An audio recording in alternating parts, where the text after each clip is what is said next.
అని ఇక్కడ నొక్కి చెప్తోంది.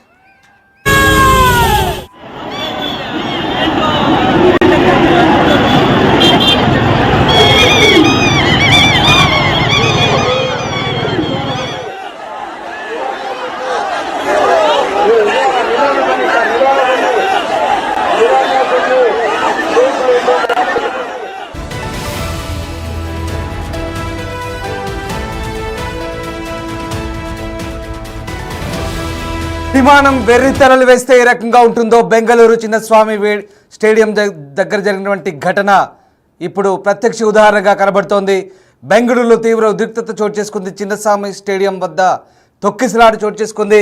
10 మందికి పైగా మృతి చెందినట్టుగా తెలుస్తోంది. 50 మందికి పైగా గాయపడ్డట్టుగా తెలుస్తుంది. మృతుల సంఖ్య మరింత పెరిగే ఛాన్స్ ఉన్నట్టుగా చెప్తున్నారు. ఇక ఆర్సీబీ ప్లేయర్స్ సన్మాన కార్యక్రమం విషాదంగా ముగిసింది. భారీగా ఫ్యాన్స్ తరలి వచ్చారు. కంట్రోల్ చేయలేక పోలీసులు చేతులెత్తేశారు. దీంతో ఒక్కసారిగా ఈ ఘటన చోటు చేసుకుంది. లాఠీ చార్జ్ చేసిన పరిస్థితి అదుపులోకి రాలేదు. స్టేడియంలోకి ఒక్కసారిగా ఫ్యాన్స్ దూసుకెళ్లారు. స్టేడియంలోనే గవర్నర్, ముఖ్యమంత్రి, మంత్రులు ఉన్నట్టుగా తెలుస్తుంది. ఆర్సీబీ ఐపీఎల్ ట్రోఫీ గెలవడంతో భారీ ర్యాలీ చేపట్టారు. ఇక పోలీసుల నిర్లక్ష్యం వల్లే ఈ పరిస్థితి అంటూ ఫ్యాన్స్ ఆగ్రహం వ్యక్తం చేస్తున్న పరిస్థితి కనబడుతోంది. ఈ ఘటనకు సంబంధించి కర్ణాటక ఉప ముఖ్యమంత్రి డీకే శివకుమార్ సారీ కూడా చెప్పినట్టుగా తెలుస్తుంది. మొత్తం మీద బెంగళూరు చిన్నస్వామి స్టేడియం వేదికగా జరుగుతున్నటువంటి ఆర్సీబీ విజయోత్సవ ఈవెంట్ కాస్త విషాదాంతంగా ముగిసింది. ముఖ్యంగా ఐపీఎల్ 2025 ఛాంపియన్షిప్లో రాయల్ ఛాలెంజర్స్ బెంగళూరు జట్టు సాధించిన చారిత్రాత్మక విజయాన్ని పురస్కరించుకొని ఏర్పాటు చేసిన సంబరాల్లో విషాదం చోటు చేసుకుంది. బెంగళూరు చిన్నస్వామి స్టేడియం వెలుపల అభిమానుల భారీ సంఖ్యలో గుమిగూడంతో జరిగిన తొక్కిసలాటలో 8 మంది మృతి చెందారు. మరో 50 మందికి పైగా గాయాలయ్యాయి. ఇక క్షతగాత్రుల సమీపంలోని ఆసుపత్రికి తరలించి చికిత్స అందిస్తున్నట్టుగా తెలుస్తుంది. అయితే మృతుల సంఖ్య ప్రస్తుతం 10 మంది అని చెప్తున్నారు. ఇంకా సంఖ్య పెరిగే అవకాశం ఉన్నట్టుగా తెలుస్తుంది. ఆర్సీబీ జట్టు ట్రోఫీతో స్టేడియంకు వస్తుందని ఆటగాళ్లతో కలిసి విజయోత్సవాల్లో పాల్గొనవచ్చంటూ భావించిన వేలాది మంది అభిమానులు సాయంత్రం నుంచే చిన్నస్వామి స్టేడియం వద్దకు పోటెత్తారు. జట్టు రాక కోసం ఎదురుచూస్తూ స్టేడియం గేట్ల వద్ద భారీగా జనం చేరారు. ఈ క్రమంలోనే తోపులాట జరిగింది. క్షతగాత్రులను శివాజీనగర్లోని బోరింగ్ ఆసుపత్రికి తరలించి చికిత్స అందిస్తున్నారు. తొలుత 18, 19, 20 నంబర్ గేట్ల నుంచి అభిమానులను స్టేడియం లోపలికి అలౌట్ చేశారు. అయితే 12వ గేటు నుంచి క్రికెటర్లు వస్తున్నారని తేలడంతో ఒక్కసారిగా అభిమానులు అటువైపు దూసుకెళ్లే ప్రయత్నం చేశారు. దీంతో పోలీసులు లాఠీలకు పని చెప్పారు. ఒక్కసారిగా పోలీసు లాఠీ దెబ్బల నుంచి తప్పించుకునే క్రమంలో ఫ్యాన్స్ అంతా కూడా పరుగులు పెట్టారు. దీంతో భారీగా చేరుకున్నటువంటి ఫ్యాన్స్ ఒక్కసారిగా పరుగులు పెట్టడంతో తొక్కిసలాట చోటు చేసుకుంది. ఈ తొక్కిసలాటలో ప్రస్తుతం 10 మంది ఊపిరాడక చనిపోయినట్టుగా తెలుస్తున్నారు. పరిమిత సంఖ్యలో పాసులు ఇవ్వడం, పాసులకు మించి భారీగా జనం ఆ ప్రాంతానికి చేరుకోవడంతో ఒకసారిగా చిన్నస్వామి స్టేడియం వద్ద ఈ విషాద ఘటన చోటు చేసుకుంది.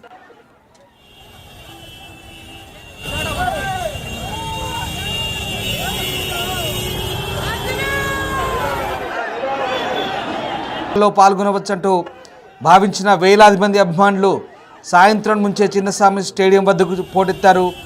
జట్టు రాక కోసం ఎదురుచూస్తూ స్టేడియం గేట్ల వద్ద భారీగా జనం చేరారు. ఈ క్రమంలోనే తోపులాట జరిగింది. క్షతగాత్రులను శివాజీనగర్లోని బోరింగ్ ఆసుపత్రికి తరలించి చికిత్స అందిస్తున్నారు. తొలుత 18, 19, 20 నంబర్ గేట్ల నుంచి అభిమానులను స్టేడియం లోపలికి అలౌట్ చేశారు. అయితే 12వ గేటు నుంచి క్రికెటర్లు వస్తున్నారని తేలడంతో ఒక్కసారిగా అభిమానులు అటువైపు దూసుకెళ్లే ప్రయత్నం చేశారు. దీంతో పోలీసులు లాఠీలకు పని చెప్పారు. ఒక్కసారిగా పోలీసు లాఠీ దెబ్బల నుంచి తప్పించుకునే క్రమంలో ఫ్యాన్స్ అంతా కూడా పరుగులు పెట్టారు. దీంతో భారీగా చేరుకున్నటువంటి ఫ్యాన్స్ ఒక్కసారిగా పరుగులు పెట్టడంతో తొక్కిసలాట చోటు చేసుకుంది. ఈ తొక్కిసలాటలో ప్రస్తుతం 10 మంది ఊపిరాడక చనిపోయినట్టుగా తెలుస్తున్నారు. పరిమిత సంఖ్యలో పాసులు ఇవ్వడం, పాసులకు మించి భారీగా జనం ఆ ప్రాంతానికి చేరుకోవడంతో ఒకసారిగా చిన్నస్వామి స్టేడియం వద్ద ఈ విషాద ఘటన చోటు చేసుకుంది.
తొలుత ఆర్సీబీ యాజమాన్యం ఓపెన్ టాప్ బస్సులో విక్టరీ పరేడ్కు ప్లాన్ చేసింది. అయితే ఈ సమస్యలను ముందే ఊహించి పోలీసులు విక్టరీ పరేడ్కు అనుమతి నిరాకరించారు. అయినా అభిమానులు ఆటగాళ్ల సన్మాన కార్యక్రమాన్ని జరగాల్సిన చిన్నస్వామి స్టేడియం వద్దకు భారీగా చేరుకున్నారు. అభిమానులు ఈ స్థాయిలో తరలి రావడంతో పోలీసులు కంట్రోల్ చేయలేకపోయారు.